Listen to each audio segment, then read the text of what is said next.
Yeah, hi everyone. Welcome back to SK Technologies. So far we discussed the fundamental objects, which is pod and replicas, related objects, replica set and replication controller, and a very crucial object which is deployment, right?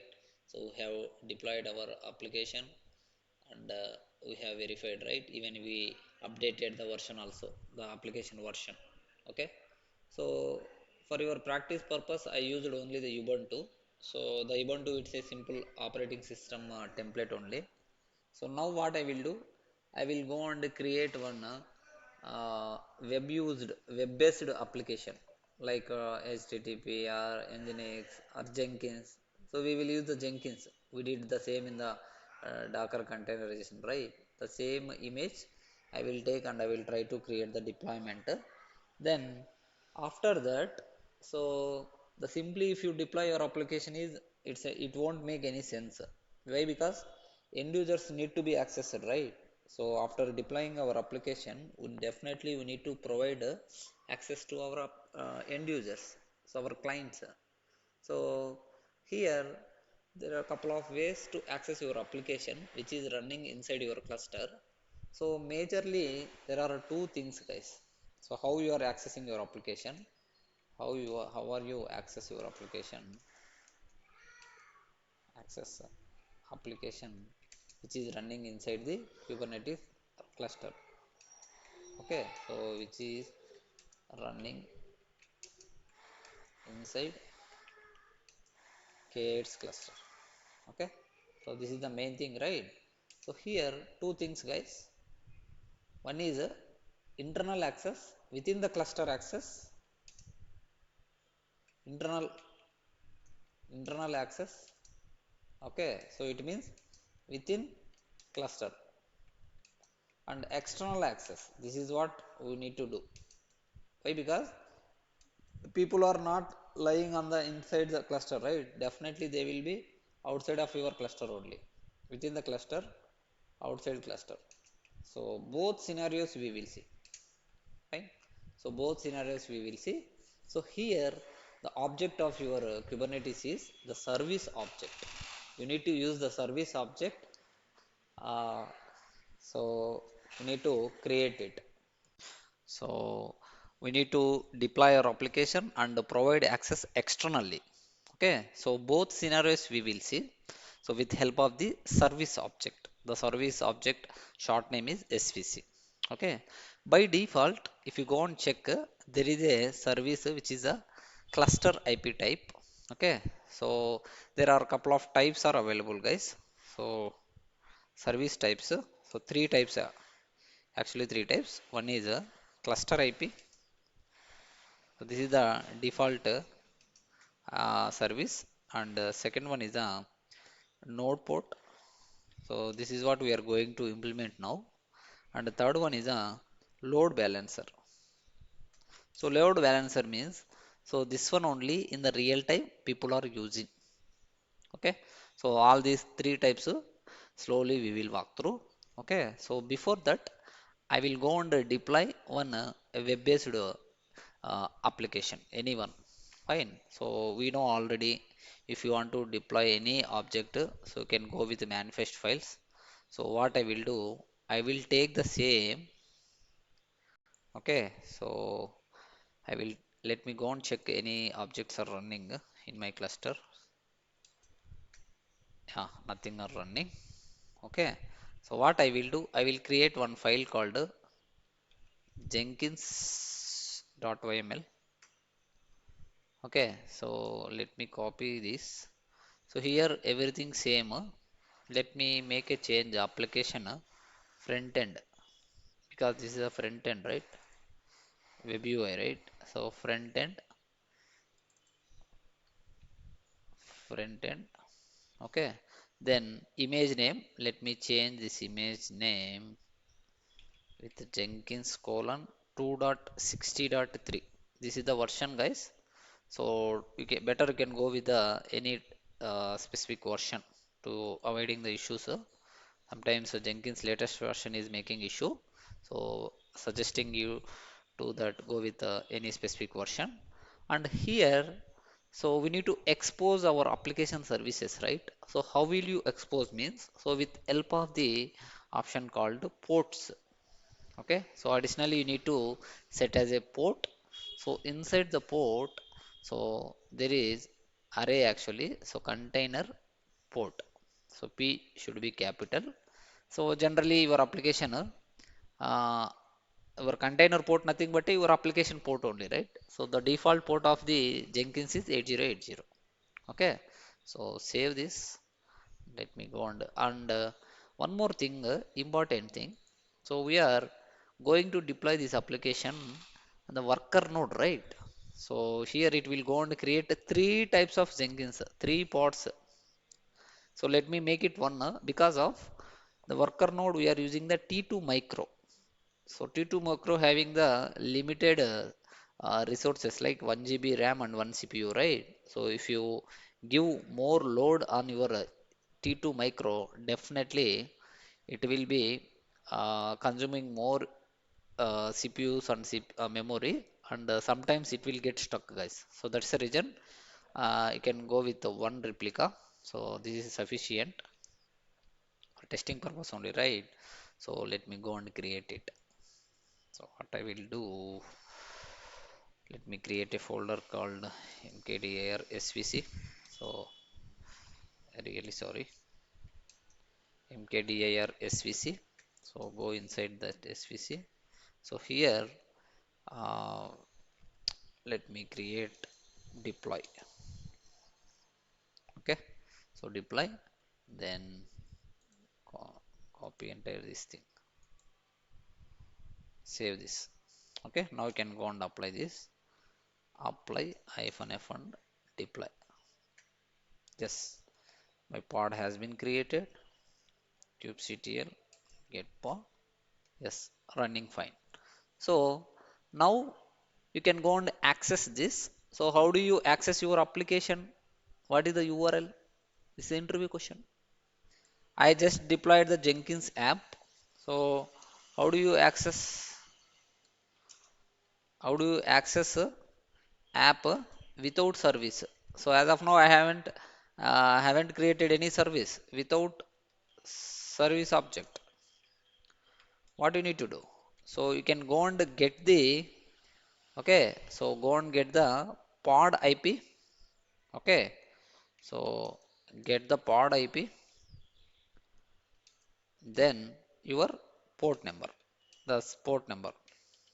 Okay, so how do you get the pod IP, guys?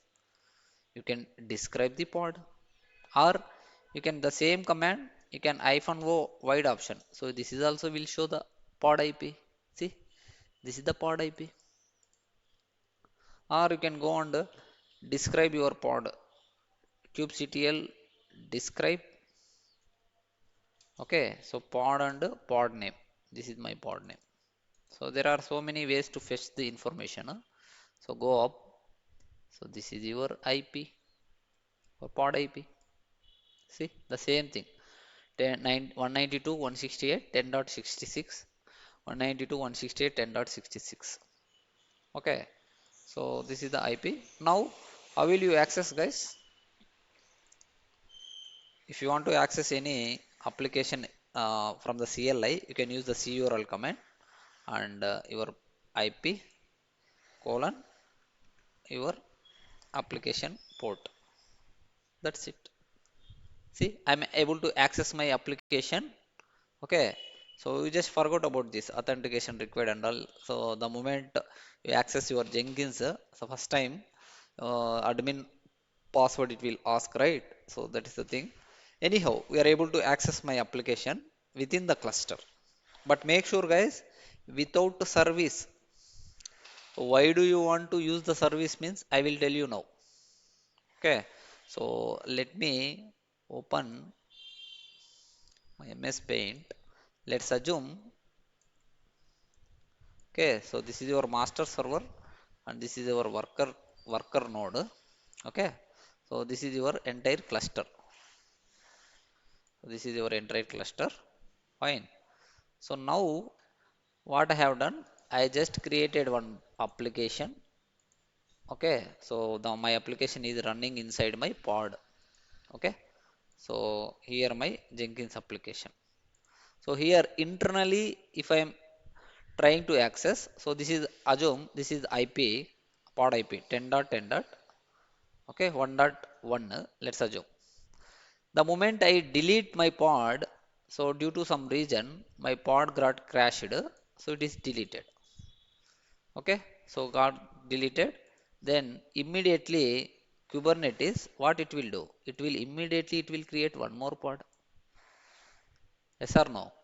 So immediately it will create, then whenever my new pod created, definitely it will get one more IP 10.10.1.2 or 2.2, one more IP, right? So this time, which IP you need to try? If you go with old IP, it won't be accessing because it got crashed, it got deleted.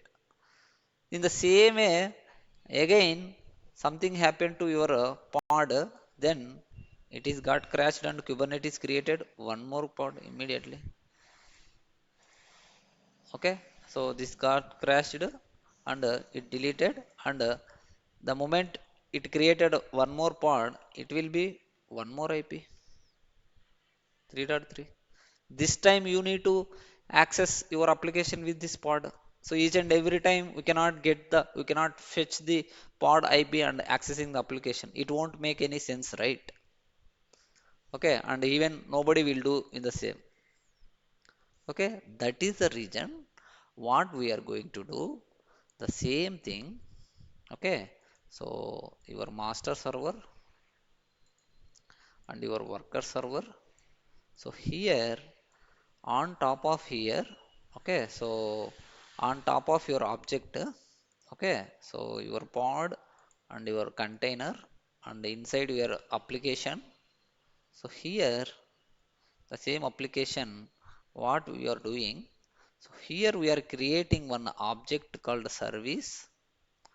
Okay, so where you are creating this inside your cluster only, somewhere else you can assume somewhere else. Okay, so this cluster tag to your object. Okay, so tag to your object. So then this cluster having the IP. Okay, so this cluster object having the IP like 10.10 dot 1.48. Okay, so it never changes. So now how you are accessing your application means with the help of this service IP. So how we are accessing HTTP colon your service. Okay, so service IP colon your service port. That's it. Okay, how we are making?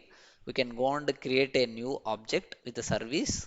Okay, then you can access. Now let's assume if something happened to your this one. Okay, so something happened to your pod, then immediately Kubernetes will create the new pod, right? So immediately whenever it is created, so we already mapped, right? The same thing mapped to your new pod also, a new pod object, then you can go and access this one.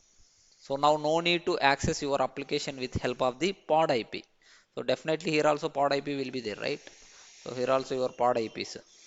Okay, the first pod 10.10.1.1 and this one 10.10.2.2. So now pod IP not required because we already created the service object. You can go and access your application with the service port, service IP. Okay, so now we will achieve this. We will achieve this. Okay, so let me show you. So let me see currently my pod having this is the IP hyphen o wide, right? So this is the IP 10.66, right? So I'm able to access this. Now let me try to delete my pod. kubectl delete pod and this is the pod name. Okay, later we will see. See deleted. Now let me open this. See, definitely pod getting changed, pod IP getting changed. Now if you still access with the old IP, it won't be running, it won't be accessing. See, It won't be accessing because that pod got crashed, deleted. Now what we need to do, you can go and access the same application, okay, with the new pod IP. This one, see, this one is working because the application is running in the new pod. So this is the reason, to overcome this we are implementing the service object. Okay, so you can go and create a service. So there are three types of service objects, which are ClusterIP, NodePort, and LoadBalancer. So in this video I will take this ClusterIP. Okay, then I will go and create one service. Okay, so as usual guys, you can go and create a new file, manifest file. So service1.yml. Okay, so here as usual, API version. Okay, so kind, metadata as usual guys. So metadata, then your spec. Okay, so here API version of the service is v1 only, and kind is service, and metadata name of your service. Okay, I will give like sktech-svc short name. So under the specification, so here specifications, so we need to provide the ports. Okay, so ports, then type. Okay, so let me give the first type. Okay, so type, what type of your service, ports. Okay, then selectors. So again selectors are uh, playing crucial role guys, because you have to inform to your service guys. So in the Kubernetes cluster so many pods are running. Okay, how do you this service identify the pod, means based on the labels only. Okay, so I have created my Jenkins with a label called frontend, right? So based on this label, my service, okay, will identify my the Jenkins application. Okay, so that is what you have to provide here. Anyhow, let me provide the type, which is cluster IP. C should be capital, IP and both I and P should be capital. Then ports. So here we need to define the ports, guys. Like this is the array actually, port 8080. So this port, this is what uh, your container port. Okay, so this is your container port, guys. The same how we did the port mapping, right? Same way, but here with help of the file we are defining, right? So here container port and target port. So target port, which is again 8080. So you can go with all 8080s to avoid confusion. So this is the pod port. Okay, so pod port, internally we are making the connections. Okay, we are internally mapping this. Then selector, so you can go with selector app front end. That's it. Okay, let me go and create this service. Then let me try to access my application with the service IP. Okay, so here deploy, let me create a svc yml. There, let me write at svc1 yml. Okay, so this kubectl, the command is same for create guys, any object, kubectl apply -f svc1. Yes, successfully created. Now let me display this kubectl get svc. See, there is a default one, the when the moment you create the cluster, right? So that time it is created. Now this is our custom one. So SKTech SVC, and the type is cluster IP, and this is the IP. Now you can go and access your application with this IP. Okay, or if you want to elaborate, if you want more details, you can describe also. So describe SVC and your SVC name, SKTech-SVC. See, your this is the name and the label. So on, so where you have defined the label, you define the label in the pod level.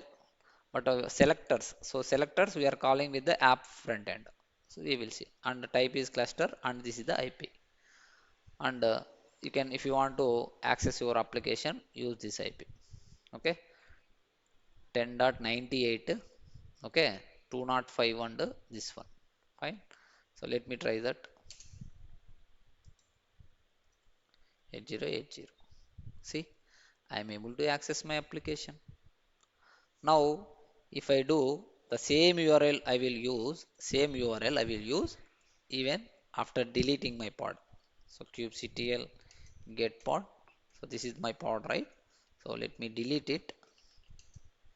Delete pod, my delete name, pod name. Okay. So let it be.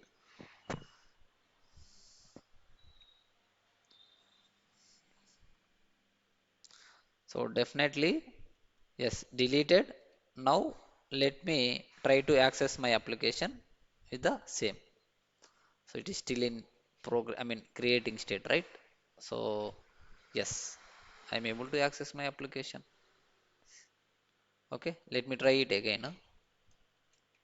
See, I didn't change any IP because I'm using the service IP. I'm not using the pod IP. So irrespective of your pod IPs, whether it is deleting, okay, recreating, whatever, okay, so I am using the service IP. That's it, guys. And make sure still we are accessing our application within the cluster only, internal only. Okay, but in the next video, I will show you how to access your application from outside externally. Okay, so even if you want, you can go and delete again. So before deleting, let me display because name getting changed, right? So delete pod, pod name. Okay, then let it be. Okay, now Kubernetes will always definitely it will create the new pod. See, SMPSW. This is the old one. So definitely it is created. Then now let me access my application with the same. See, that's it. So to how you overcome your issues means with the help of the service object. Okay. Then in the next video we will see how to access your application externally because the service IPs, so this under we cannot share with the customers, right? End users, they're always accessing from the outside only, right? Outside of your cluster. Okay, so that we will see in the next video. Thank you, guys.